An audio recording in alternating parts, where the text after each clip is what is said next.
Michael Porter's trembling finger froze on the rifle trigger as the hunters took aim at the wounded mother bear. Blood dripped from her matted fur onto the forest floor, while her cubs whimpered behind her massive frame. This wasn't just any bear. The small green tag on her ear proved it. "Back away from the old man!" shouted the lead hunter, his voice cracking with rage as his partner chambered around. Anna screamed from the porch, dropping her medical kit with a clatter that scattered bandages across the dirt. 5 years ago, Sarah would have stood beside him, her steady hands guiding his. Now, only the faded photo in his breast pocket remained, the same pocket now darkening with his own blood from the bullet graze. "Stand down or we shoot!" The command echoed through the clearing, but Michael's weathered boots remained planted.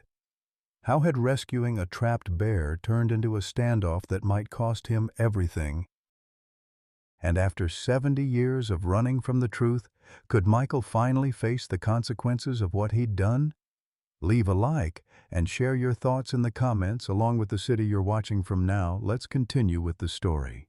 The morning ritual had remained unchanged for 5 years. Michael Porter would wake at 5:30, even without an alarm. His 70-year-old body betrayed him with insomnia that rarely allowed sleep past 4. He would shuffle across the worn pine floorboards to the kitchen, bare feet following the same path they'd traced for 43 years in this mountain cabin. The kettle went on the gas stove, the same one Sarah had bought for their silver anniversary. 25 years of marriage had ended with pancreatic cancer that took her in just 3 months, swift and merciless. From the cupboard he'd retrieve a single glass tumbler, brew strong tea, and add no sugar. He'd grown accustomed to bitterness. He would sit across from Sarah's photograph in its wooden frame. Her smile frozen in black and white, hair neatly arranged, eyes alive and full of hope. "Morning, sweetheart," he'd whisper, as he had every morning since she'd gone. "Rain again today. Need to fix that leak in the shed." The photograph never answered. Perfect silence filled the house. Even the clock had stopped a month ago, and he couldn't bring himself to wind it. Time had frozen with his life. The phone's ring startled him. Calls were rare, usually wrong numbers. "Hello?" His voice came out hoarse, unused for days. "Dad, it's Ellen." His daughter's hurried voice filled the line. "How are you? Health okay?"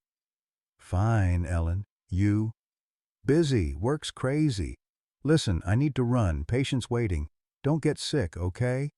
Maybe see a doctor for a checkup." "Ellen, when will you and Andrew—" "Dad, they're calling me. Talk later." The line went dead. The conversation had lasted less than a minute. A dutiful monthly call to ease her conscience. Ellen was a surgeon at City Memorial, saving strangers around the clock. No time for her father. Andrew hadn't called in 2 months. Working some job up north, he'd said. Making money, supporting the family. 2 grandchildren Michael had last seen at Sarah's funeral. He finished his cold tea and looked out the window. Gray October morning, bare birches swaying in the wind. Winter coming soon. The first winter without Sarah's preserves, without her bustling around the house, without her quiet presence beside him. In the neighboring house, a light came on. Anna Thompson rising. The only person in the village who still greeted Michael. The others kept their distance, some because of his past drinking, others because they simply avoided the elderly. Michael Porter put on his old work jacket and stepped onto the porch. The air was crisp, carrying the scent of decaying leaves and approaching snow. He took a deep breath. The one pleasure he still had in life was walking through the forest that had been his backyard for 4 decades. There, he didn't need to pretend everything was fine. He could simply walk and think about the past, or not think at all. The path disappeared into the pine forest. Michael walked slowly, stopping at familiar spots. Here was the clearing where he and Sarah had picked strawberries. There was the fallen spruce where they'd sheltered from rain 30 years ago. Every tree held memories of a happy life now gone forever. After about 2 miles, he stopped to catch his breath. His heart had been acting up in recent months. Probably would join Sarah soon. Good. The children would manage without him. They'd been living their own lives for years now. Suddenly, a sound from deep in the forest made his blood freeze. A bear's howl, but unusual, prolonged and wild. It was a cry of desperation, filled with such pain that Michael felt his heart clench. In that howl was a mother's agony, a plea for help that any parent would understand. Michael ran toward the sound, forgetting his bad heart and old legs. Branches whipped his face, roots tangled beneath his feet. But he ran as if devils were chasing him. Something inside screamed, "Hurry! Help is needed!" He burst into a small clearing and froze at the sight. By an old pine lay a large black bear, gray with a white chest, beautiful and powerful. But her left front paw was caught in a metal trap, and around it darkened a pool of blood. She was trying to free herself, but only drove the teeth deeper into the bone.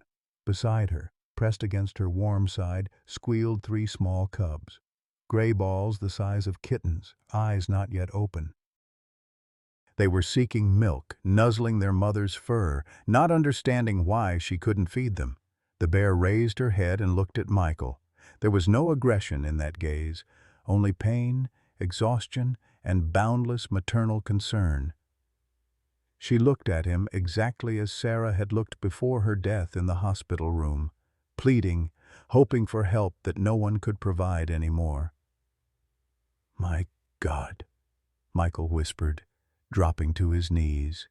The bear didn't growl or bare her teeth. She just looked, and in her eyes he saw what had tormented him all these years, the pain of a parent who cannot protect their children. Michael slowly extended his hand. The bear tensed but didn't recoil. He touched her head. The fur was soft and warm. The animal trembled from pain and fatigue. "Don't be afraid," he said softly. "I'll help you." And for the first time in 5 years he felt needed by someone in this world, felt his life could still mean something. But the trap was heavy and professional. Without tools it couldn't be opened, and the bear was losing blood. If not helped within hours, she would die and the cubs would starve. Michael looked at the bear family and made a decision that would turn his remaining life upside down. He would save them at any cost, even if it meant revealing to people the truth he had hidden for 30 years. He walked back to the bear from the other side, examining the trap. The metal jaws had sunk deep into the bone. The teeth were covered with dried blood. The spring mechanism was powerful, designed for large game. "Now, girl, let's try," he whispered, carefully approaching the trap. The bear tensed and growled softly. Maternal instinct was stronger than pain. She was ready to fight even at death's door if someone threatened her cubs. "Easy, easy," Michael spoke calmly, as he once soothed his own children after nightmares. "I won't harm the little ones." He tried to release the spring with his hands. Useless. The mechanism was designed so that even a strong animal couldn't open it. His fingers slipped on the metal and the bear whimpered with every movement. One of the cubs crawled away from its mother and squealed pitifully. Tiny, helpless, palm-sized. Michael carefully picked it up. The cub was warm, breathing rapidly like all newborns. "Don't cry, little one," he said. "Your mama will live." But he knew without help, the bear would die by evening. He needed tools, medicine, knowledge, everything he didn't have. Michael took out his old phone, bought after Sarah's death so the children could reach him in emergencies. An emergency had arrived. He dialed Ellen's number. Long rings. Finally an answer. "Dad, what's happening? You never call during the day." "Ellen, I need your help," Michael said, trying to keep calm. "I found an injured animal in the forest, a bear with babies." "She's in a trap, losing blood." Pause. Then a puzzled voice. "Dad, I don't understand. What bear?" Are you living in the forest now? Ellen, she's dying. She has 3 babies. I need advice on how to stop bleeding, how to treat the wound. Dad? Her voice became sharp, irritated. I treat humans, not animals. I have surgery in 30 minutes. Contact a veterinary clinic if you want to save wild animals. But, Ellen, Dad, I really don't have time. And be careful. Wild animals carry rabies. Don't get too close. She hung up. Michael stared at the phone in disbelief. His daughter, a doctor who had sworn to save lives, refused to help a dying mother, even if just a bear mother. The bear looked at him hopefully. She didn't understand human words but felt his desperation. Don't give up, he told her. We'll try another way. He dialed his son. Andrew didn't answer right away. Poor signal on sight, he'd say. Dad? Surprised voice, wary. Something happened? Andrew, son, I need money. A little for treatment. I'll return it next month when I get my pension. Long pause, then a heavy sigh. Dad, are you drinking again? Seriously? You promised at Mom's funeral you'd stop. Andyusha, I haven't drunk in 5 years. The money isn't for me. A family's in trouble here. What family? The voice grew harder. Dad, I'm 38. I'm not a child to believe your stories. What do you really need money for? Booze? Debts to some shady people? Andrew, I'm not lying. I really need help. Dad, I have 2 kids myself. Bought an apartment on credit. Every penny counts. Stop trying to con me. If you want to drink, that's your business, but don't involve me. Son, please. That's it. I'm at work. Don't call again with such requests. He hung up. Michael slowly put the phone back in his pocket. His hands were trembling, not from cold, but from humiliation. His own children considered him a liar and a drunk, and they had every right to think so. Too many years he had indeed drunk, trying to drown the pain of that old tragedy. But they didn't know why he drank. And now, when he was trying to make amends, they didn't believe him. Looks like it's just you and me, he told the bear. She weakly wagged her tail. The bleeding had worsened. Dark drops fell onto the decaying leaves. Michael took off his jacket and carefully covered the cubs. They immediately calmed down, feeling warmer. One cub snuggled against his hand and quieted. You trust me more than my own children, he whispered to the bear. Perhaps a mother's heart better understands who is friend and who is foe. Something had to be done. The veterinary clinic was in the district center, an hour's bus ride away. No money for a taxi, but there was an old Chevy in the garage. He hadn't driven it since Sarah's funeral, but it should start. Michael carefully tried to lift the bear. She didn't resist, understanding that without his help, she wouldn't survive. She weighed about 90 pounds, but for a 70-year-old man, it was an impossible burden. He had to make a stretcher from branches in his jacket. He placed the cubs next to their mother, and one immediately pressed against her warm side. The journey home took half an hour. Michael stopped every 100 yards. His heart was pounding, his vision darkening, but he stubbornly dragged the makeshift stretcher, whispering words of encouragement to the bear. Hang in there. We'll get home. I'll call a vet.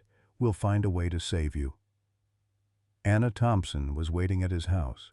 Seeing the bear family, she threw up her hands. Michael, what are you doing? These are wild animals. Anna, he gasped for breath, help me carry them to the shed. She's dying. His neighbor looked at the bear, at the tiny cubs, at Michael's determined face, and nodded. All right, but carefully. Together they settled the injured family in the shed on old blankets. The bear lay exhausted, but her eyes were alert, grateful. I haven't seen you this alive in years, Anna said quietly. It's as if you've woken from a long sleep. Michael nodded. For the first time in 5 years, he felt his life had meaning, that someone truly needed him, even if that someone was a wild bear with 3 cubs. Michael sat on the shed floor beside the bear, carefully cleaning her wound with warm water.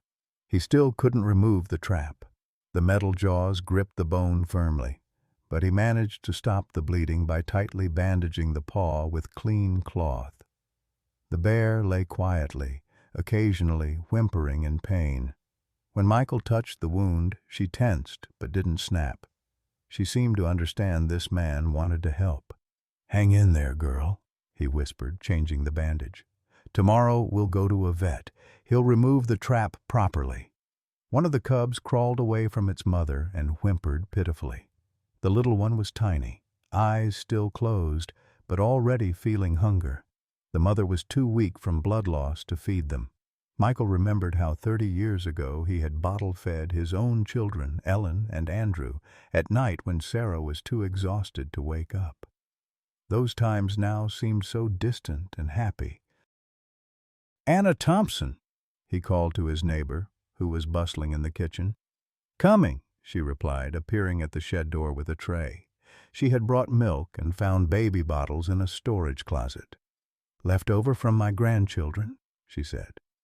Michael took the smallest cub in his hands. The gray, fuzzy ball fit in his palm. The cub nuzzled, seeking food, squeaking in a thin voice. "Easy now, don't rush." Michael brought the bottle to the tiny muzzle. The cub at first didn't understand what to do, then caught the smell of milk and eagerly latched onto the nipple. Michael felt something warm spreading in his chest, the same feeling he had when he first fed newborn Ellen. "That's it, smart one," he murmured. "Grow big and strong." Anna Thompson watched this scene with amazement. "Michael, I haven't seen you this alive in 10 years. It's like you've woken from a long sleep." He nodded without looking up from the feeding. It was true. For 5 years after Sarah's death, he had merely existed, eating, sleeping, walking in the forest. But there had been no life in him. Now, looking at these helpless cubs, he felt needed again. "They depend on me," he said quietly.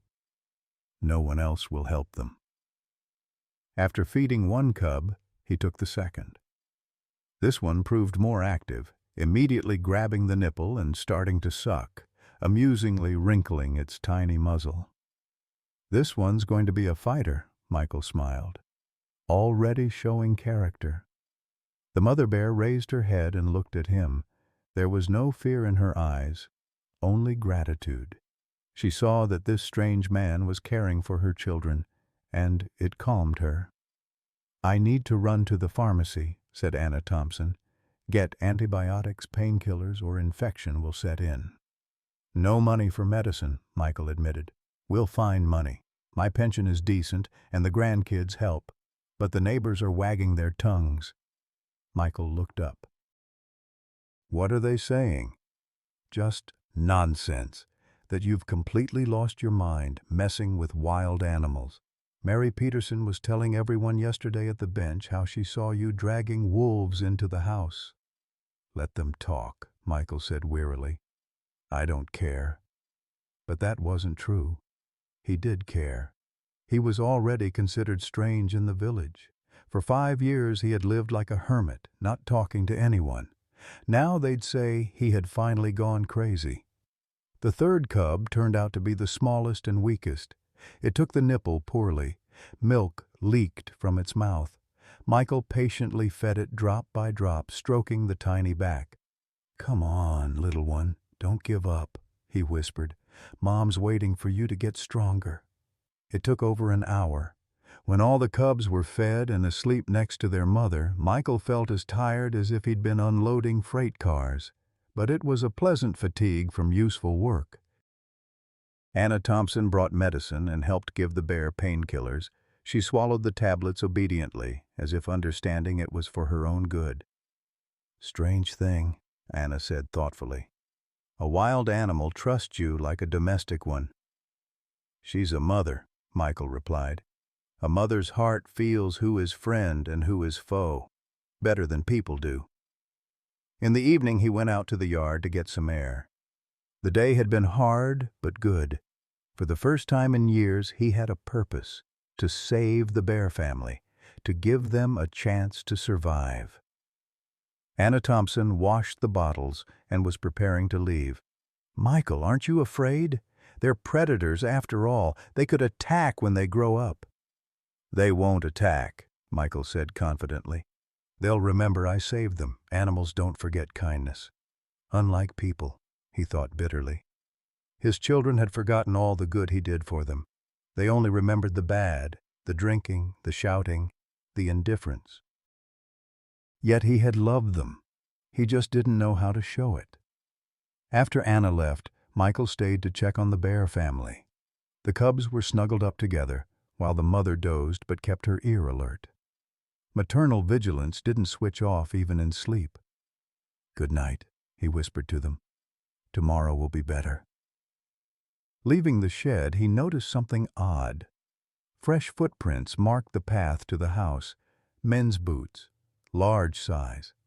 The tracks came from the forest to the house, then back to the forest. Michael frowned. Someone had approached the house while he was busy with the bears, watching, studying the situation. But why? He walked around the house and found more tracks by the kitchen and shed windows. Someone had stood there for a long time, peering inside. The tracks were fresh, not yet blurred by the evening dew. On the fence hung a scrap of dark fabric, as if someone had climbed over in a hurry and caught their jacket. Michael removed the scrap and examined it closely. Thick fabric, expensive, not local. "Who brought you here?" he muttered. Strangers rarely appeared in the village, yet someone had specifically come, secretly observed his house. This couldn't be coincidence. Michael locked the shed with an old but reliable padlock. If someone planned to harm the bears, they'd have to deal with him first. Inside, he brewed tea and sat by the window overlooking the yard. Darkness fell quickly, but he didn't turn on the light. It was easier to see what was happening outside that way. The cubs needed feeding every 3 hours, so there would be no peaceful night. But Michael didn't complain. It had been a long time since he had such responsible work. At 11 p.m. he went to feed the little ones again. The mother bear greeted him with soft whimpering as if saying hello. She clearly was beginning to recognize his voice, smell, and gait. "Getting used to me, girl?" He stroked her head. "Good. We'll be together for a long time." As he left the shed after feeding, he noticed a shadow slipping between trees at the edge of the yard. Quick, careful, clearly human, not animal. They were definitely being watched, and this was only the beginning. Michael woke to the roar of powerful engines. The clock showed 5:30 a.m. He had overslept after the night feedings. Looking out the window, he froze. In the yard stood 2 black SUVs, expensive with tinted windows. Such vehicles had never been seen in their village. From the first SUV emerged 3 men in dark suits, one older, about 40, the others clearly security, broad shoulders, watchful eyes, hands in jacket pockets. The older man was of average height but carried himself like someone used to power. Expensive watch, perfectly fitting suit, confident walk. A smile that didn't reach his eyes. Michael quickly dressed and went out onto the porch.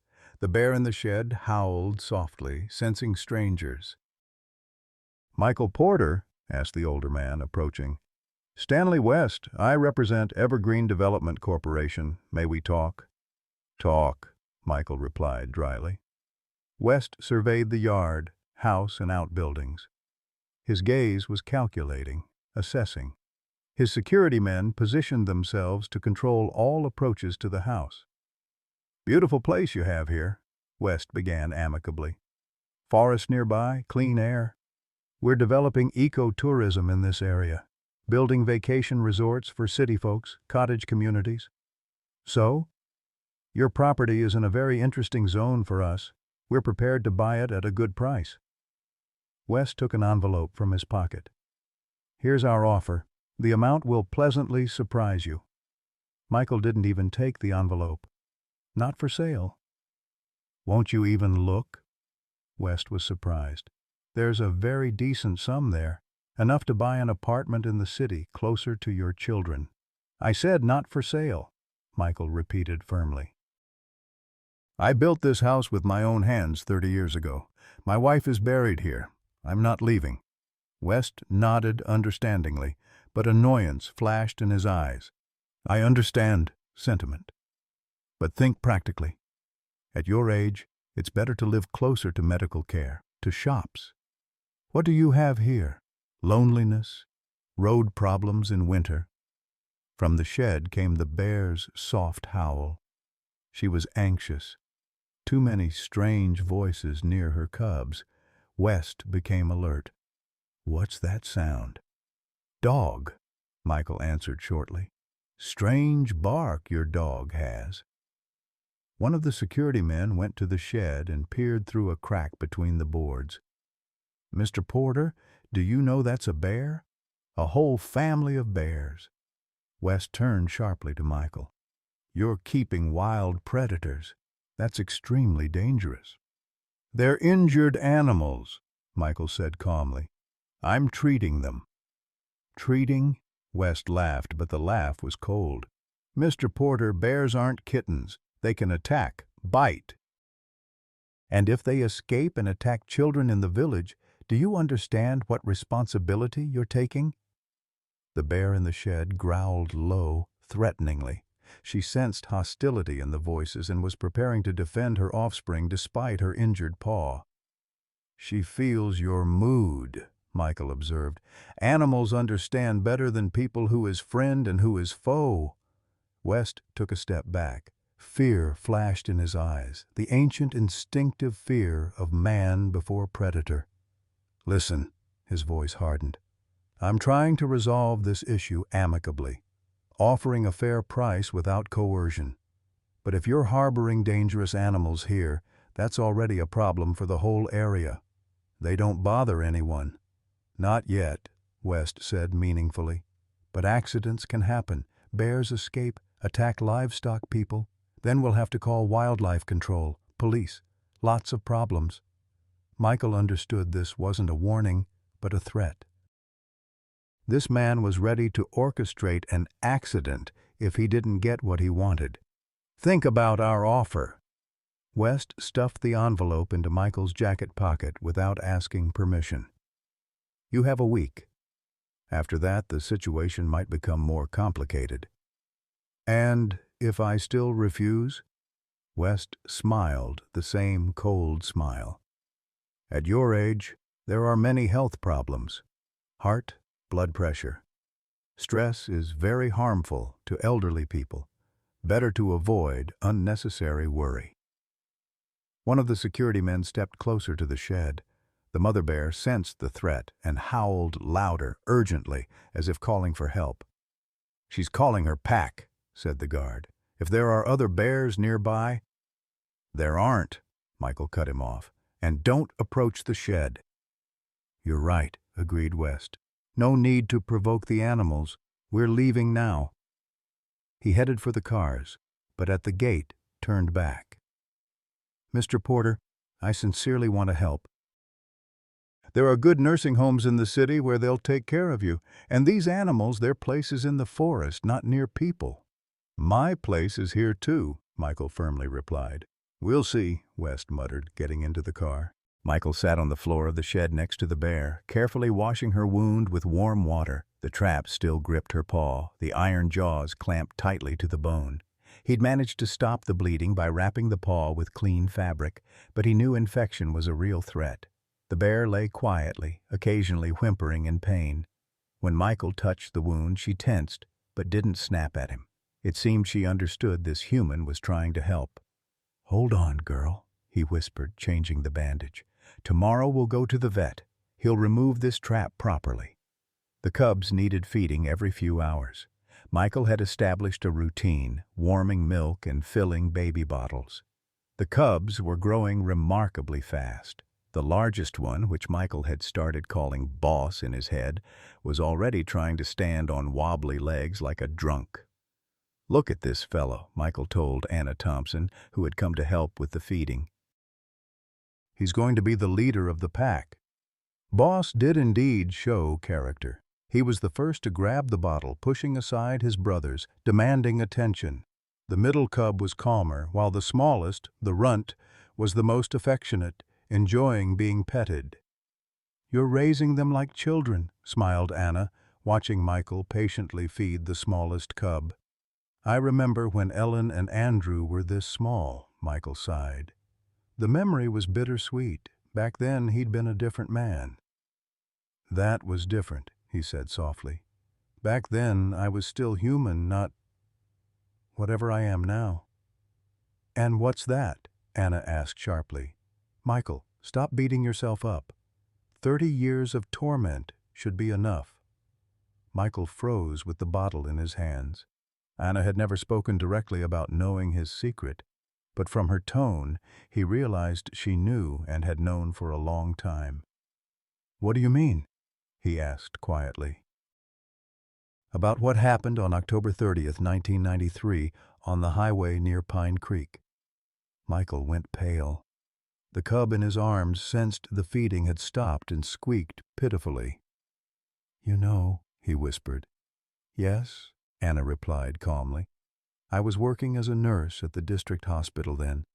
They brought in a family from a wrecked car. Mother, father, and an 8-year-old girl. All dead. A 5-year-old boy in a coma." Michael closed his eyes. For 30 years he had tried to forget those faces, but they came to him every night, especially the face of the little girl with blonde pigtails. "And the next day," Anna continued, "a man came in, said he witnessed the accident, wanted to know how the surviving child was doing. He was sober then, but his hands were trembling, eyes red, and he smelled of alcohol. I couldn't just pass by," Michael said hoarsely. "I had to make sure the boy was alive." "I know. You came every week after that under various pretexts, bringing candies, toys. Said you just wanted to help an orphan." The memories flooded back. Michael remembered each visit to the hospital, how he stood in the corridor afraid to enter the room, how he anonymously purchased expensive medicines, how he cried in the bathroom looking at the small boy who remained alone in the world because of him. Then they transferred the boy to the regional hospital, and from there to an orphanage, Anna said quietly. "And you started drinking, first on weekends, then every day." "I couldn't live with it," Michael whispered. "Every night I saw their faces. The mother covered her children with her body in the last second, and I was drunk as a skunk." The touching scene was interrupted. The cubs demanded to continue feeding. Michael mechanically brought the bottle to the muzzle of the smallest cub, but his hands were shaking. "Tell me everything," Anna said gently. 30 years of silence. It's time to talk." Michael took a deep breath. He had never told anyone the details of that night. Even Sarah only knew he'd been in an accident. The details he had kept hidden. "It was my 30th birthday," he began, looking at the floor. "The guys from work were celebrating. I didn't want to drink, but they insisted. Once a year won't hurt, they said. I got completely wasted." The mother bear raised her head and looked at him sympathetically, as if sensing the pain in his voice. "Sarah was pregnant with Ellen, scolding me, wouldn't let me drive. But I was so smart, so proud. Told her I knew the road better than she did.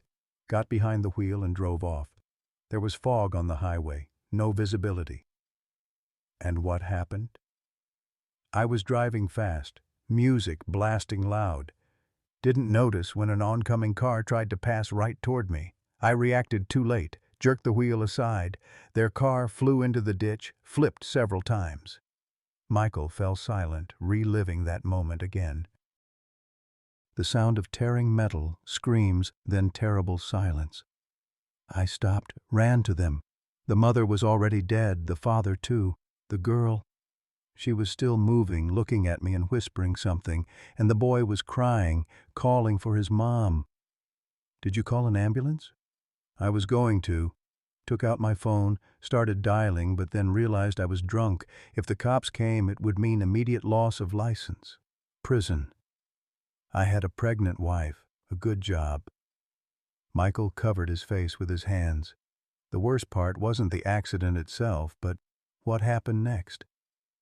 "And you drove away," Anna said quietly. "Yes. Got in the car and drove away like the ultimate coward. Left children dying in a wrecked car. They were only found in the morning, when it was already too late. If I had called for help right away, the girl might have lived." The smallest cub finished eating and fell asleep in his arms. Warm, trusting, defenseless like those children 30 years ago. "Michael," Anna said sternly, "it's time you told the truth to your children." "What for?" He raised wet eyes to her. "So they can hate me completely? They already think I'm a drunk and a failure. They don't know why you drank.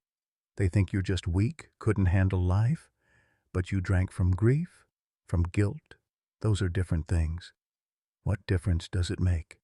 I killed a family and hid all my life. What kind of father am I?"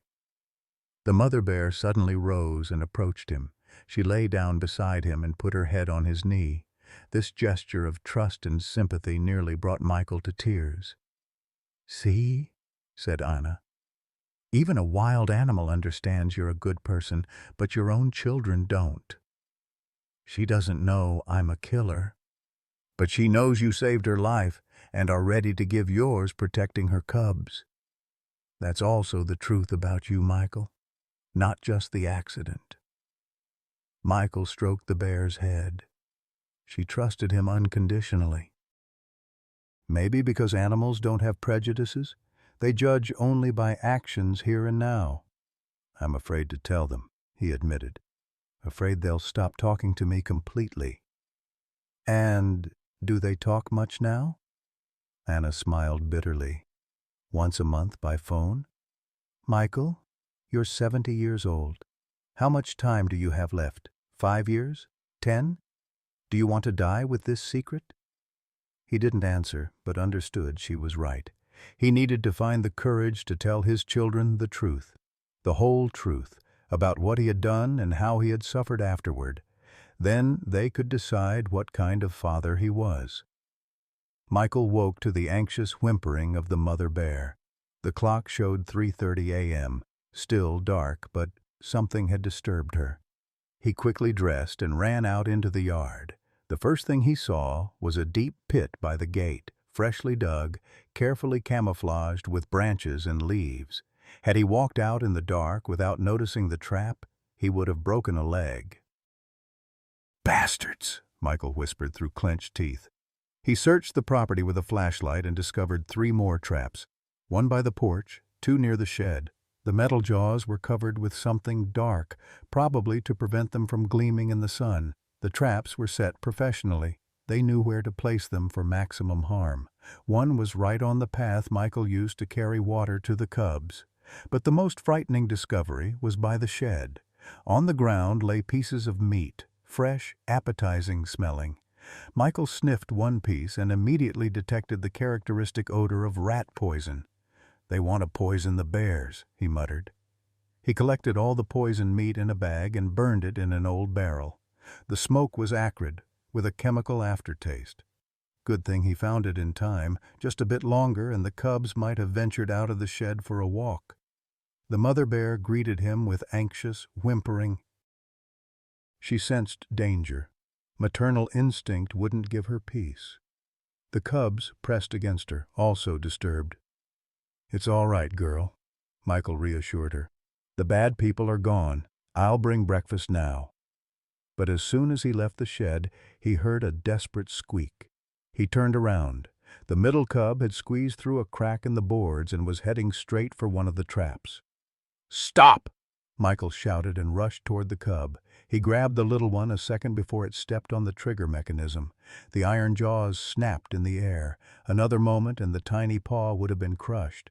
"Almost lost you, little brave one," Michael whispered, pressing the trembling cub to his chest.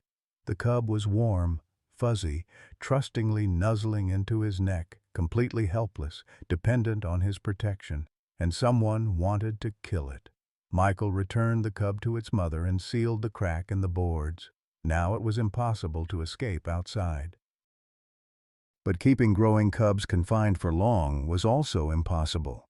They needed movement, play, fresh air.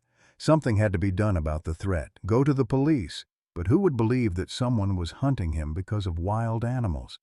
They'd more likely think the old man had lost his mind. Michael took out his phone and dialed his daughter's number. Rings, then a sleepy voice. "Dad, what's happened? You never call so early." "Ellen, I need your help," he said, trying to speak calmly. "Some people are threatening me here. They want to force me to sell the house." "How are they threatening?" Her voice immediately became alarmed. "They set traps in the yard, scatter poison.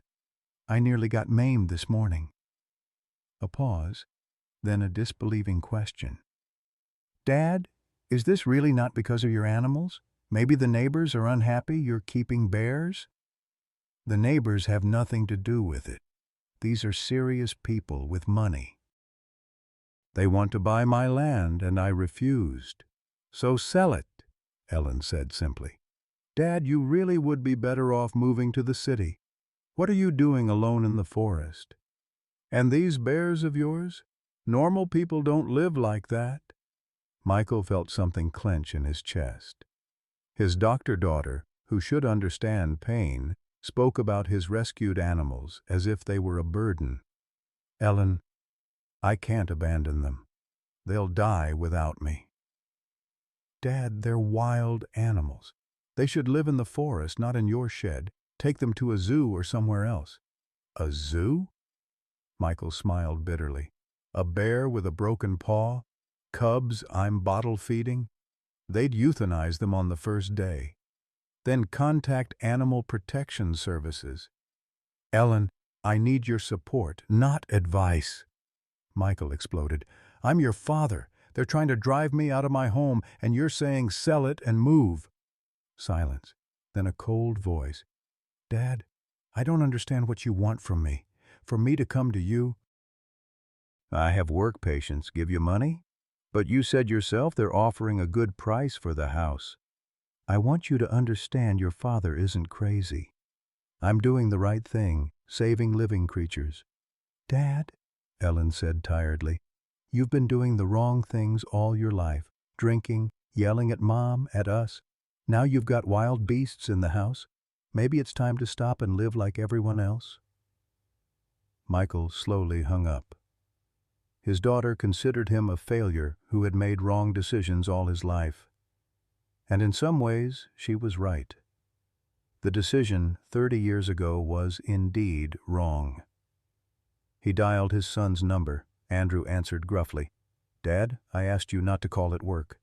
"Andrew, I'm being threatened. They're forcing me to sell the house." "And what's stopping you from selling?" his son asked indifferently. "We'll have to sell it after you die anyway. What's stopping me is that it's my house, and there are creatures in it who depend on me." "The bears again," Andrew said irritably. "Dad, are you completely ill? At your age, people raise grandchildren, but you've set up a menagerie." "I would raise grandchildren if you ever brought them over," Michael replied bitterly. "Don't start. I have enough problems of my own. Sell the house, buy an apartment in the city, live peacefully, and let the animals live in the forest where they belong." He hung up. The second one that morning. Michael sat on the porch and covered his face with his hands. His own children didn't believe him, didn't support him, advised him to give up. But was he supposed to throw the bear and cubs to certain death for their peace of mind? A soft howl came from the shed. The mother bear was calling him. It was time to feed the cubs. Michael stood and went to her. "At least you understand me," he said, entering the shed. The mother bear greeted him with joyful whimpering, and the cubs immediately reached for the bottles. They were growing not by days but by hours, already trying to play with each other, biting, wrestling. "You believe I won't abandon you," Michael said, feeding the oldest cub, "while my own children think I'm crazy." The mother bear licked his hand.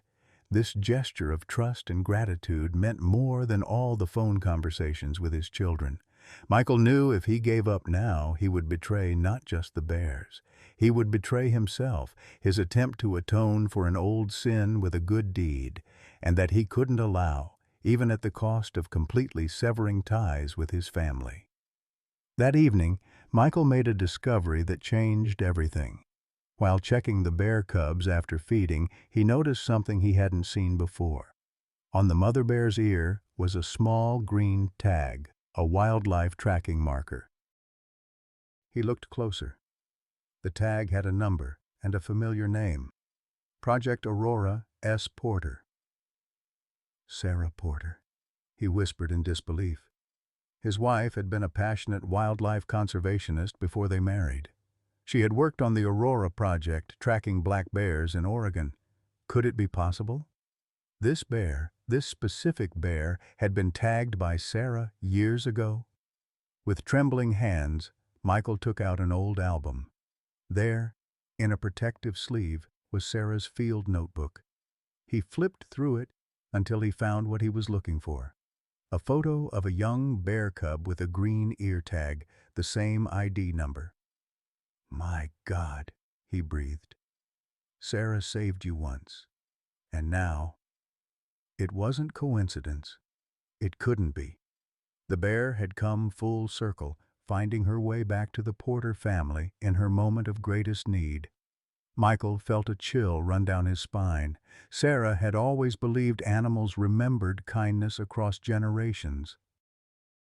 For the first time in 5 years, he felt his wife's presence, not as a ghost or hallucination, but as a continuing force in the world. The work she had loved, the creatures she had protected, had found their way back to him when he needed purpose most. With renewed determination, Michael began preparing for what he knew would come next. The men who had set the traps would return, and when they did, he would be ready. No longer just for his own sake, but for Sarah's legacy as well. Michael didn't sleep that night. He sat in an armchair by the window with his hunting rifle across his knees, watching the yard. After today's traps, he knew the enemies would return and the next attempt would be more decisive. Anna Thompson came at 11 p.m. with a thermos of hot tea. "Not sleeping?" she asked. "Standing guard," he replied shortly. "They'll try to get to the bears again." "Michael, maybe enough is enough," Anna said tiredly. "Sell the house, move to the city. Why do you need this war?" "I can't abandon them." He nodded toward the shed. "Anna, I've been running from responsibility my whole life. It's time to stop." She poured him tea and sat beside him. "Tell me everything, to the end, about that accident." Michael took a deep breath. Outside, the wind rustled through the pines. Somewhere in the distance, an owl hooted. Normal night sounds that used to soothe him. Now every rustle seemed a threat. "There were 5 people in the car," he began quietly. "Parents in their 30s, an 8-year-old girl and a 5-year-old boy. They were coming back from relatives, I guess. There were gifts, toys on the back seat. You remember their faces?" "Every face." Michael smiled bitterly. The father was thin, wore glasses, intellectual-looking. The mother was beautiful, blonde hair. The girl looked like her mother, had pigtails. And the boy looked like his father. Anna Thompson listened silently, occasionally nodding. "When I ran to the car, the father was already gone. Head at an unnatural angle, neck broken. The mother was covering the children until the very end. She was lying on top of them, arms spread out." Michael fell silent, reliving that moment again. Details he had tried to forget for 30 years surfaced in his memory. The girl was still alive. She looked at me and whispered, "Mister, please help my mommy." But she was covered in blood, arm broken. I knew she wouldn't make it. 2 severe injuries. "And the boy?" "The boy was crying, calling for his mom. Didn't understand why she wasn't answering. He had a head injury, but not critical. He could have survived if taken to a hospital quickly. Michael stood up and went to the window. The yard was quiet, but he knew that somewhere in the darkness, enemies were lurking. I began calling an ambulance, took out my phone, dialed the number. But then I thought about what I would say, that I was driving drunk. They would arrest me immediately. My children would be left without a father. Sarah was pregnant. And you changed your mind about calling? Changed my mind, Michael admitted shamefully. Decided someone else would find them in the morning, and I got in my car and drove away. Anna Thompson sighed. And they were only found by the evening of the next day. The road wasn't very busy. By then, the girl had already died from internal bleeding. If I had called the ambulance right away, she could have survived, could have grown up, gotten married, had children. Michael's voice trembled. The boy was taken to the regional hospital, then to an orphanage. I found out where they placed him and started helping. Anonymously transferred money every month, half my salary. My wife knew. Sarah thought I was paying off debts, and I was indeed paying a debt, a blood debt to that child. But no money could bring back his parents and sister. A soft squeak came from the shed. The cubs had woken up and were demanding feeding. Michael took the bottles and went to them. Anna Thompson followed. The mother bear met them warily, sensing her caretaker's anxiety. The cubs happily reached for the milk, not understanding what danger threatened them. "Look how she protects them," Michael said, feeding the youngest cub. Ready to give her life for her children, just like those parents 30 years ago. In the accident, did the mother cover the children with her body? Yes. In the last second, she realized the collision was inevitable and covered them with her body. The girl would have survived if not for her mother. The impact hit her. The mother bear came over and licked Michael's hand. This gesture of trust moved him to tears every time. "She's ready to die for them too," he whispered. "Maternal love is the same in humans and animals." "Michael," Anna said cautiously, "weren't you curious about what became of that boy?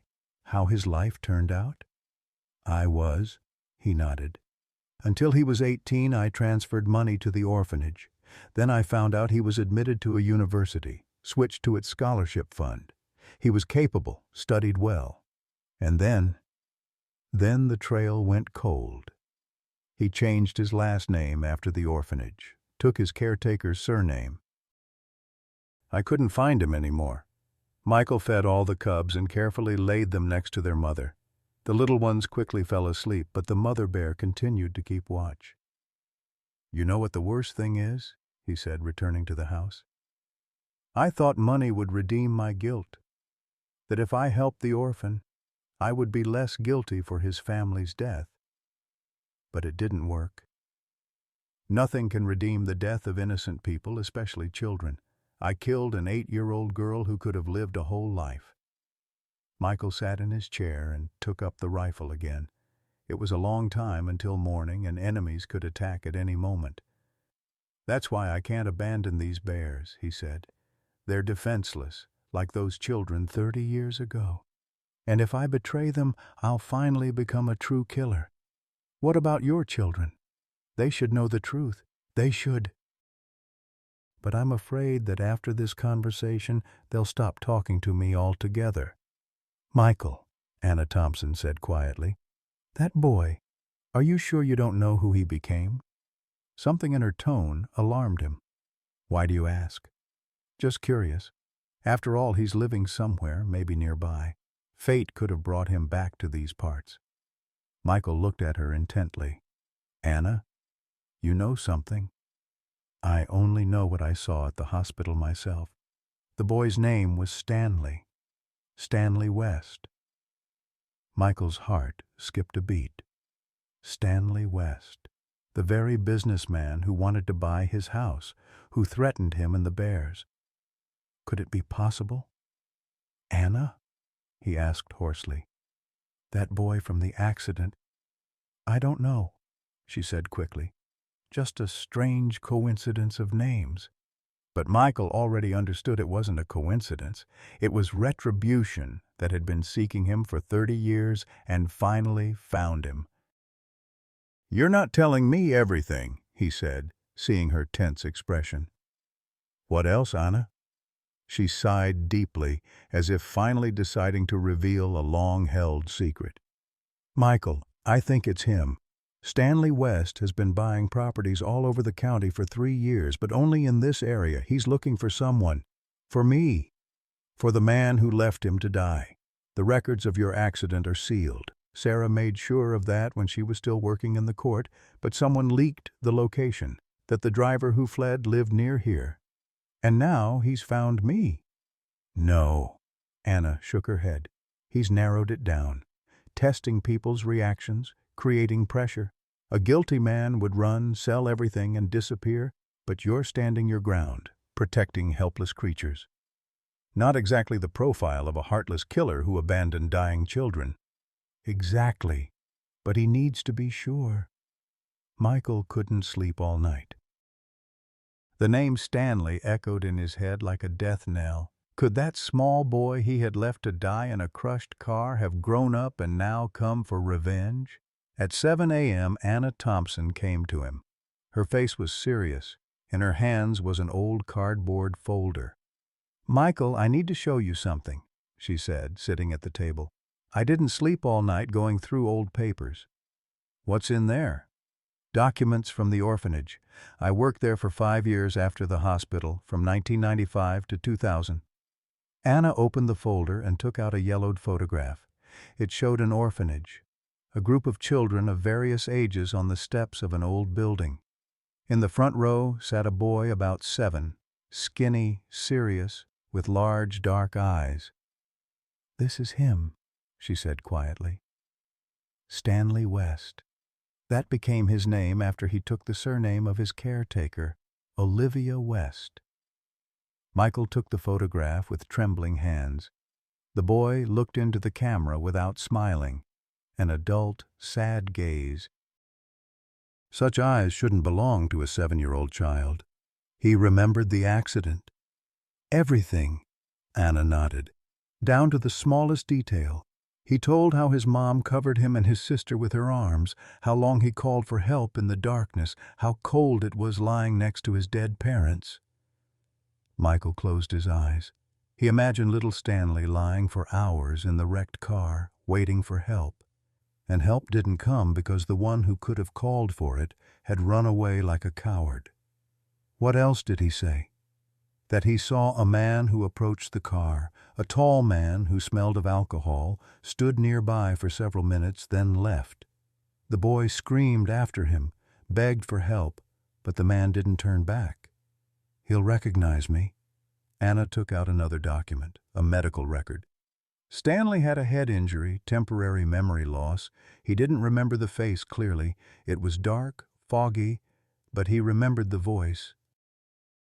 And the smell, tobacco with alcohol. Michael involuntarily touched the pack of cigarettes in his pocket. He had smoked the same brand for 30 years, and that night, too, he had smoked from nerves while standing by the wrecked car. "Anna, how do you know this West is that same Stanley?" "I saw him many times at the orphanage, and the day before yesterday, when he came to you, I watched from the window." "Recognized him immediately. Same eyes, same facial features. Just grown up." She took out the last document, a certificate of release from the orphanage. "Look what he wrote in the questionnaire about plans for the future. I want to become rich and influential to find my family's killer and get revenge on him." Michael read the line several times. A childish handwriting, but adult words, full of determination and pain. So, he's been looking for me his whole life. His whole life. I followed his progress, first university, then business. He quickly became wealthy, established connections in law enforcement, and began methodically checking everyone who could have been that driver. Anna showed several more photographs. Stanley in different years of his life, a student, a young entrepreneur, a successful businessman. In each photo, the same eyes, cold, full of hidden pain. He knows the killer lives in these parts. He has the traffic police data. The car was registered in our district. He's buying up land, forcing people to sell houses, to flush out the right person. Michael understood the horrifying logic. West created stressful situations, forced people to make quick decisions. The real criminal would reveal himself through nervousness, behavior, an attempt to escape. And what about the bears? What do they have to do with it? I think he's not yet sure you're the one, said Anna, testing your reaction. A real killer would have surrendered immediately, sold the house and vanished. But you're resisting, defending the defenseless, so I don't fit the profile of a killer as he imagines him. For him, that man is a coward and scoundrel who left children to die. And I'm risking my life for bear cubs. Michael stood and paced the room. The irony of fate was cruel. He was saving a bear family, while being hunted by that very child he once failed to save. What will happen when he learns the truth? I don't know, Anna honestly replied. He's accumulated a lot of anger over the years. He could do anything, kill you or worse. He has money, connections. He could make it so you spend the rest of your life in prison. From the shed came the hungry squeaking of the cubs. Feeding time. You know what's most terrible, Michael said. I understand him. In his place, I would want revenge too. 30 years living with the thought that your family was killed by a coward who didn't even call an ambulance. Michael, you have to tell him the truth. The whole truth about what happened then and how you suffered afterward. You think that will change anything? I don't know. But right now he sees you as a heartless killer. If he learns you've been atoning for 30 years, that you helped him financially, maybe that will stop him. Michael woke to the anxious growling of the mother bear. The clock showed 2:30 a.m. She was growling like never before, low, threatening, warning of mortal danger. He quickly dressed, took his hunting rifle and peered out the window. Dark figures moved across the yard, at least 4 of them. They moved professionally, silently, with flashlights. These weren't West's men. Stanley had given his word not to harm the bears. These were either his subordinates acting independently or competitors wanting to eliminate witnesses to the negotiations. Michael quietly slipped out the back door, circled around the house, and witnessed a terrible scene. 2 men were breaking the lock on the shed where the bear family slept. 2 others stood guard with automatic weapons, serious firepower, professional equipment. "Hurry up!" one of the attackers hissed. "Kill them all and get out!" "Why kill them?" asked the second. "We could just scare them off. Boss said no traces. The old man needs to understand resistance is futile." Michael realized they weren't just going to kill the bears. They wanted to break him, show that he couldn't protect anyone. After that, he would surrender and sell the house. But he couldn't let them kill the bear family. Michael raised his rifle and shouted, "Stop! Hands up!" The attackers turned. One immediately opened fire with his automatic weapon. Bullets whistled past Michael's head. He fell behind the shed. "Grandpa's decided to play hero," the shooter laughed maliciously. But Michael wasn't just a grandpa. In his youth, he had served in the army, participated in training. His hands remembered weapons, his eyes how to aim in the dark. He fired from behind the corner of the shed. The shot hit one of the attackers in the legs. The man screamed and fell. "He hit Vince! Kill him quickly!" A shootout began. Michael ran from cover to cover, shooting and reloading. His heart was pounding, hands shaking, but he held on. The bears depended on him. From the shed came the desperate howling of the mother bear. She understood that her family was being hunted, but couldn't break free. The door was locked from outside. "Old man, give up!" yelled the leader. "We'll kill you anyway." "Try it," Michael replied and fired again, but the ammunition was running out, while his opponents had automatics with full magazines. Then something unexpected happened. The mother bear managed to break through a weak board in the shed wall and escaped outside. Behind her squeezed the cubs, now grown to the size of puppies. Seeing armed men, the mother bear instantly assessed the situation. These were the ones who had set traps, scattered poison, enemies of her family. She lunged at the nearest attacker and clamped her jaws on his throat. The man screamed, trying to throw off the animal, but the bear held on with a death grip. "Help! The beast is killing me!" The other thugs hesitated. They had prepared for a fight with an elderly man, not a wild predator. Michael used the confusion, ran from cover, and shot the leader at point-blank range. The man fell, knocked out cold, but then a burst of automatic fire ripped through Michael's chest. He felt terrible pain and collapsed to his knees. Blood soaked his shirt. "Grandpa got what was coming!" the shooter triumphantly shouted. But the mother bear had already reached him too. She jumped from behind, knocked him to the ground. Her teeth found the carotid artery. The fourth attacker, wounded in the legs, tried to crawl to the car, but the cubs surrounded him. They didn't attack but growled, preventing him from escaping. Michael lay on the ground, watching the bear family defend him. The mother fought the men, the children surrounded the enemy.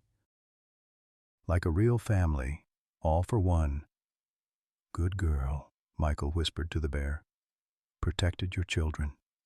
She ran to him and nudged his face with her muzzle. Her eyes showed concern. She sensed that the man who saved her was dying. "Don't cry," Michael said, stroking her head. "You'll manage on your own now." The cubs also ran up to him. The smallest licked his hand, as trustingly as in the first days. "My good ones," Michael whispered. "You've grown strong." In the distance came the roar of engines. Someone was driving toward the house at high speed.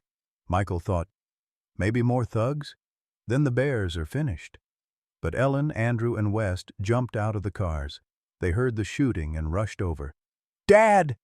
Ellen threw herself to him, falling to her knees. "What happened? Who was shooting?" "My men," West said grimly, surveying the battlefield. "Acting without orders. I'll deal with them now." "Don't bother," Michael said weakly. Enough bloodshed. Andrew tried to stop the bleeding, but the wound was fatal.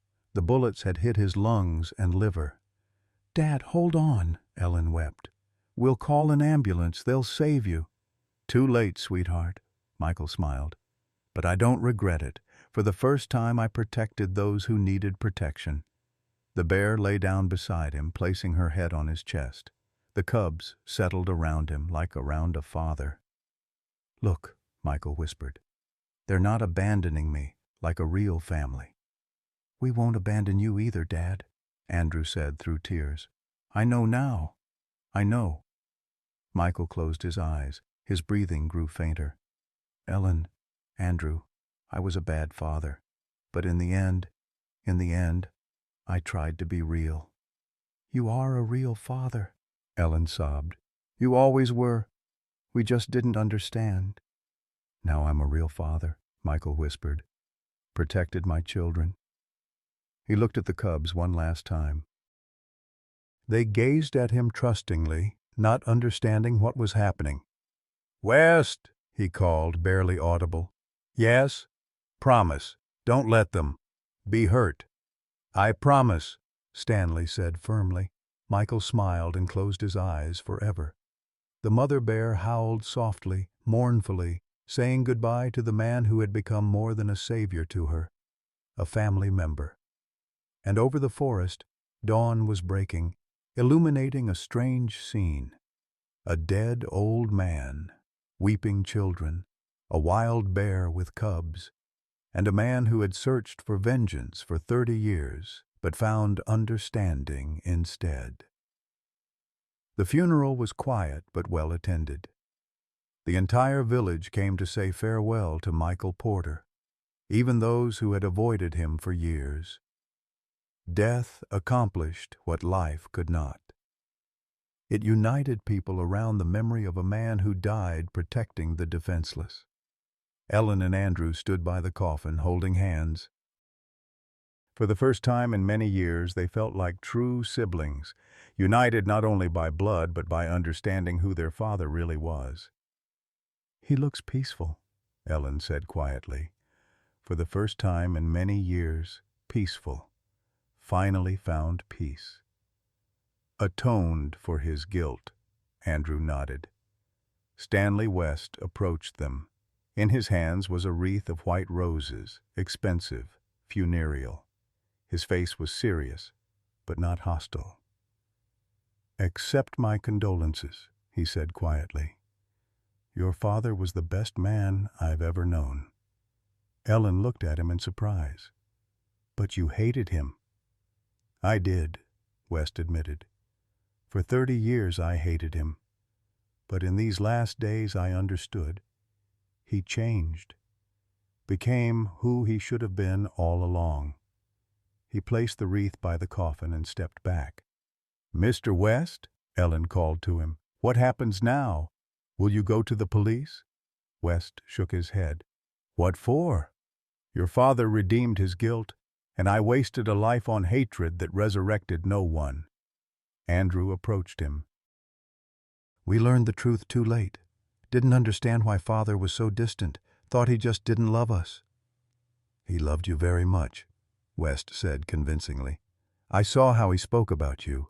Feared you would hate him if you learned the truth." "And now we understand," Ellen sobbed.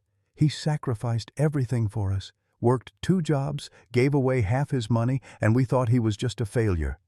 The priest began the service. Simple, eternal words about forgiveness, about how each person can find the path to redemption. Michael had found his path in the last months of his life. After the ceremony, the procession moved to the cemetery. The grave was dug next to Sarah's. Now they were together again. As the coffin was being lowered into the ground, something amazing happened. From the forest emerged the mother bear with 3 growing cubs. They approached the crowd of people cautiously, but without fear, stopped at the edge of the cemetery and howled softly, mournfully, as if saying goodbye. "My God," whispered one of the neighbors. "They came to see him off." The bear looked at the fresh grave for a long time, as if understanding that the man who saved her family lay there. Then she turned and slowly walked back into the forest. The cubs followed her. "Even animals remember his kindness," Ellen said through tears. After the funeral, Ellen and Andrew stayed by their parents' graves, talking to them, asking forgiveness for their misunderstanding and indifference of recent years. "Mom, Dad," Ellen whispered, "we didn't know. Forgive us for judging." West approached them. "Ellen, Andrew, I want to tell you something important." They looked up. "I'm abandoning the land purchase in this area. This forest will live on in memory of your father and my family too." "What do you mean?" Andrew asked. "I'll create a sanctuary here. The bears will be protected, as will all wild animals. Your father wanted to protect the defenseless. Let his work continue." Ellen and Andrew exchanged glances. "And the house? What will happen to Dad's house?" "That's your decision. If you want to sell, sell. If you want to live here, live." "You know," Andrew said thoughtfully, "I want to stay, at least for a while. Understand who my father really was."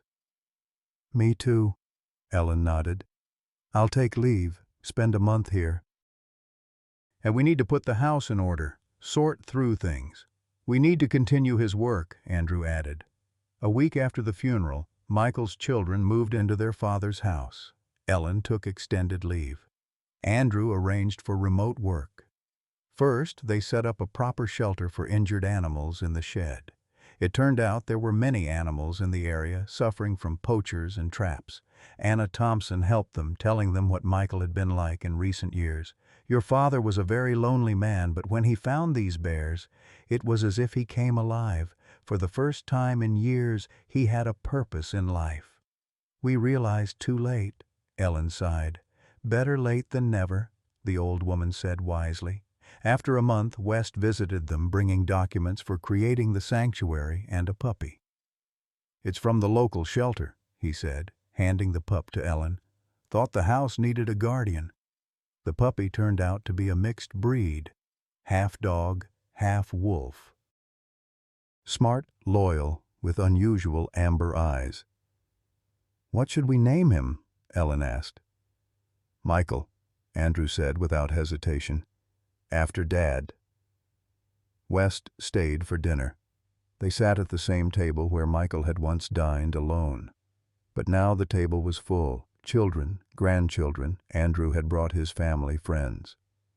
"You know," West said, looking at the family idol, "for 30 years I dreamed of revenge, but I got something I never even dreamed of." "What's that?" Ellen asked. "A family.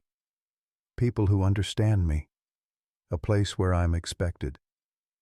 He became a frequent guest in the house, helping with the sanctuary and the animal shelter.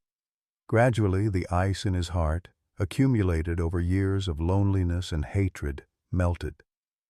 In that evening, sitting on the porch of Michael's house, Stanley finally told them the whole story. How he had survived the crash, how he had spent his childhood and youth consumed by the search for the man who had left him to die. How finding Michael had changed everything. "I wanted to destroy him at first," West admitted. "I followed his every move, watched him from afar. I set those traps myself, not to harm the bears, just to see what he would do. A man who would abandon children to die would surely abandon animals, too." "But he didn't," said Ellen. "No, he stayed, fought, protected them with his life. It made no sense to me, until I saw the tag on the bear's ear." "The one Mom put there." Andrew nodded. "When I realized your mother had saved that same bear years ago, I understood something profound. There are no coincidences. Your father wasn't just saving random bears, he was continuing Sarah's work, trying to make amends through her legacy." Ellen wiped away a tear. All those years he thought Mom would never forgive him for what happened. He kept her wildlife journals, her research. "I found them all carefully preserved in his bedroom." "He loved her more than anything," Anna Thompson added. "Even when the drinking was at its worst, he never touched her things, never spent the money set aside for her projects." West looked out at the forest, now bathed in golden sunset light. "You know, when I finally confronted him that last night, do you know what he said?" They shook their heads. "He said, 'I would die for these cubs, just as your mother died for you.' And then he did exactly that." Andrew's voice was hoarse with emotion. "When we were growing up, Dad was so distant. I thought he didn't care. Now I understand. He cared too much, carried too much guilt." The conversation was interrupted by a sound from the edge of the forest. The mother bear had returned. She stood at the tree line, watching the house. Behind her, the 3 cubs played, now nearly half her size. They had grown considerably in the month since Michael's death. "She still comes back," Ellen said softly. "Almost every evening." "Bears have extraordinary memories," West replied. "They remember kindness for generations. That's why wildlife researchers can return to the same bear families year after year." The mother bear approached the porch slowly, cautiously. She had never come this close to the house with humans present before. Ellen held her breath as the magnificent animal stopped just 10 feet away. The bear sniffed the air, studying them with intelligent eyes. "She's making sure we're continuing Michael's work," Anna said. "Bears can sense intention." The puppy, little Michael, who had been sleeping under Andrew's chair, woke up and saw the bear. Instead of barking or cowering, he wagged his tail and approached her without fear. To everyone's amazement, the mother bear allowed the puppy to sniff her. Then she gently nudged him with her muzzle before turning back toward the forest. "My God," Ellen whispered. "It's like she's passing on Dad's legacy." That night, Ellen found herself unable to sleep. She sat in her father's old chair, looking through albums of family photographs she had discovered in the attic. Pictures of happier times, Michael holding her as a baby, teaching Andrew to fish, dancing with Sarah at their 20th anniversary. Her father's smile was so different then, unguarded, joyful. The last photograph in the album was unexpected. It showed Michael sitting on the porch, Sarah beside him.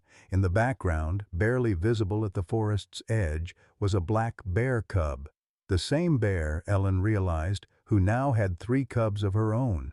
The inscription on the back, in Sarah's handwriting, read, "Aurora Project #117, our first success. Michael says she'll remember us." Ellen traced her father's face in the photograph. "You were right, Dad. She remembered." The next morning, a package arrived from Stanley West's office. Inside was a bound legal document, the official establishment of the Michael and Sarah Porter Wildlife Sanctuary, covering over 2,000 acres of forest surrounding their property.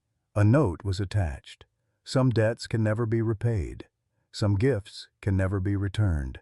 But perhaps we can create something new from what was lost. Stanley. Included with the documents was an old, worn leather wallet. Ellen recognized it immediately. Her father had carried it for as long as she could remember. Inside, carefully preserved in plastic, was a child's drawing. Crude figures of a man, woman, girl, and boy stood holding hands. On the back, in a child's handwriting, "My family, Stanley Pearson, age 5. The drawing had been in the car that night. Somehow, Michael had taken it from the wreckage, had carried it with him for 30 years. Ellen showed the drawing to Andrew. He never forgot, not for a single day. "And neither will we," Andrew replied. That evening, as the sun set over the newly established sanctuary, Ellen and Andrew walked to the edge of the forest where they had seen the bears. They carried an old wooden sign, carved by Michael years earlier for Sarah's garden, "Porter Family Wildlife Refuge." As they hammered it into the ground, the mother bear appeared again, watching from a distance. Behind her, the 3 cubs wrestled and played, growing stronger each day. Above them, an eagle circled in the fading light, another of the sanctuary's protected residents. "Do you think Dad can see this?" Ellen asked. "I know he can," Andrew replied, putting his arm around his sister's shoulders. "And Mom, too." As they turned to walk back to the house, the bears followed at a distance, as if accompanying them home. It wasn't just a bear family anymore, nor just the Porter family. Something larger had been created. A legacy of protection, redemption, and healing that would endure long after all of them were gone. A year had passed since Michael Porter's death. The Michael and Sarah Porter Wildlife Sanctuary had transformed from a simple idea into a thriving reality. The 2,000 acres of forest surrounding the old Porter property now bustled with activity. Researchers, conservationists, and volunteers working together to protect the wildlife that had meant so much to both Michael and Sarah. Ellen had taken a permanent position at the local hospital, cutting back her hours at the city medical center to spend more time at the sanctuary. Andrew had moved his family into a newly built cabin just half a mile from his father's house. His children, once strangers to their grandfather, now spent their days learning about the forest and its inhabitants, carrying on a legacy they had almost missed entirely. The anniversary of Michael's death dawned clear and bright, an unusually warm October day that seemed designed for remembrance rather than mourning.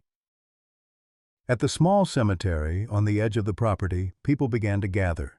Blood family and chosen family alike, Ellen and her husband, Andrew with his wife and children, Stanley West, Anna Thompson, Sheriff Miller, and a dozen volunteers who had come to know Michael only through stories but felt his presence in the work they did every day. "Hard to believe it's been a year," Ellen said, placing fresh wildflowers on her father's grave. Next to it, Sarah's headstone gleamed in the morning light, recently cleaned and restored. Sometimes it feels like yesterday, Andrew replied. Other times, it's like Dad's been watching over this place forever. Stanley West stood slightly apart from the others, his face solemn, but no longer carrying the hardened mask of hatred that had defined it for so many years. In his hands, he held a small carved wooden bear, a gift he'd been working on for months, learning the craft Michael had once practiced. "Your father taught me something I never expected to learn," West said, approaching Michael's children. "That redemption isn't about erasing the past. It's about creating something new from it." He placed the wooden bear on Michael's headstone. The craftsmanship was imperfect but sincere, much like the man it honored. "The sanctuary has helped 17 bears this year alone," West continued. 3 families released back into the wild. That's a legacy worth building. As they stood in reflective silence, a rustle at the edge of the clearing caught their attention. There, watching from a respectful distance, stood the mother bear. Her cubs, now nearly grown, flanked her like sentinels. But something was different this time. Behind them, partially obscured by undergrowth, were 2 tiny bear cubs, newborns from this spring's breeding season. "She's a grandmother now," Anna Thompson whispered in wonder. Michael would have loved to see that. The bear family remained at the forest's edge throughout the brief ceremony. When the humans began walking back toward the house, the bears followed their familiar pattern, paralleling their path but maintaining a careful distance. It had become something of a ritual over the months, this shared procession between species, neither fully trusting nor fully separate. Back at the house, Ellen unveiled a surprise she'd been working on since spring, a small museum dedicated to her parents' work. The front room of Michael's house had been transformed into an exhibition space, with Sarah's research journals displayed alongside photographs of the animals they had helped. At the center stood the original glass case containing the mother bear's ear tag, #117, the very first bear Sarah had ever tracked. "Dad kept everything," Ellen explained, showing visitors through the exhibits. "Every article Mom published, every tracking log, and then his own journals after she died. Records of every animal that passed through the property, every change in the forest." "He was a scientist at heart," Stanley observed, "just without the formal training." "He was more than that," Andrew said. "He was a guardian." That evening, as the gathering continued on the wide porch Michael had built decades earlier, Sheriff Miller approached Stanley with a thick folder under his arm. The 2 men stepped aside for a private conversation, their expressions grave. When they returned, Stanley addressed the group. "We've just received confirmation about something we've suspected for months. The men who attacked Michael weren't just random poachers. They were part of an organized wildlife trafficking ring operating throughout the Northwest." He spread photographs across the table, surveillance images of transport vehicles, shipping containers, exotic animal parts confiscated from warehouses. "Your fathers stand against them, and our subsequent investigation has helped federal authorities break up one of the largest illegal wildlife operations in the country. 43 arrests so far, with more pending." Ellen covered her mouth with her hand. "All because Dad wouldn't back down." "One old man with a rifle and a mother bear," Anna Thompson said softly. "Sometimes that's all it takes to change the world." As night fell, they lit lanterns around the property, a tradition Sarah had started years ago to guide wildlife safely through the darkness. The soft glow illuminated the sanctuary in a gentle amber light that seemed to hold the forest in a protective embrace. At the edge of the lantern light, the bear family appeared once more. The mother bear stood watching the house, her grown cubs beside her, the new generation tumbling at her feet. For a moment she seemed to lock eyes with Ellen across the distance, an acknowledgement between 2 families bound by loss, courage, and unexpected grace. "You were right, Dad," Ellen whispered into the gathering darkness. "Animals don't forget kindness." "And neither will we," Andrew added, his arm around his sister's shoulders. As the stars emerged above the sanctuary that now bore their parents' names, the Porter children understood at last the full measure of their father's redemption, not a single heroic act, but the patient, daily choice to protect what was vulnerable, to honor what was sacred, and to build something that would outlive his own mistakes. The legacy of Michael Porter had never truly been about the bears. It had been about remembering, across the decades, across species, across the divide of life and death itself, that it's never too late to become the person you were meant to be. Mother Bear Begs for Her Cubs' Lives reminds us that it's never too late to find purpose and redemption. Like Michael Porter, many of us carry regrets from decades past, believing our mistakes define us. But Michael's story shows that our legacy isn't written in our worst moments, but in how we choose to live each day moving forward. At 70, when most thought his life was behind him, Michael found renewed purpose protecting a vulnerable bear family. His journey from isolation to connection, from shame to courage, reflects the second chances life offers when we open our hearts to what needs protection in this world. The love of a mother bear for her cubs and Michael's willingness to stand guard over them reminds us that across species and generations, what matters most is the courage to care deeply, to protect fiercely, and to leave the world better than we found it. Has there been a moment in your life when you found unexpected purpose after believing your most meaningful days were behind you? Or is there something you've always wanted to champion or protect, but haven't yet found the courage to stand for? Share your story in the comments. Your experience might be exactly what someone else needs to hear today.